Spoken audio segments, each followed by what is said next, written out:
Gary Ridgway, nicknamed the Green River Killer, terrorized the USA with his horrifying murders and uncanny ability to evade police.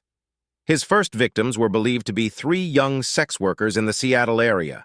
Their bodies were found in the nearby Green River, thus giving this prolific murderer his memorable moniker. Many more sex workers lost their lives to the Green River Killer. He continued to evade the authorities despite all the resources that were committed to cracking the case and finding him. It wasn't until 2001 that new DNA technology shone new light on old evidence, thus eventually leading the police to the killer. He was ultimately spared the death penalty as part of a plea bargain and is currently serving a life imprisonment sentence with no possibility of parole. Here are some of the most terrifying facts about Gary Ridgway. The police first ran into Ridgway in 1983 after reports that 17-year-old Marie Malvar had gone missing. She was a young sex worker that reportedly got into a fight with a driver before she was kidnapped and murdered. Initial investigations led the authorities directly to Ridgway's house by tracking the pickup that she was seen entering.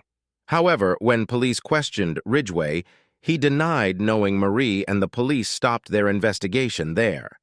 Ridgway was subjected to a lie detector test in 1984, but ultimately passed it with no suspicion. When asked if he had ever caused the death of a prostitute, Ridgway answered no, and the machine did not suspect that he was lying. Despite all the other evidence, it was difficult to link Ridgway to the murders due to the lack of DNA testing at the time. When police had trouble locating the Green River Killer, they sought Ted Bundy's help while he was in a Florida prison. Bundy advised that the disposal site for the dead bodies was likely closer to the killer's home. This led police to mark a triangle area around the locations of the discovered bodies. Gary Ridgway's home was located within this area. Ridgway didn't have the best upbringing, and many people believe that it was what led him to become a serial killer.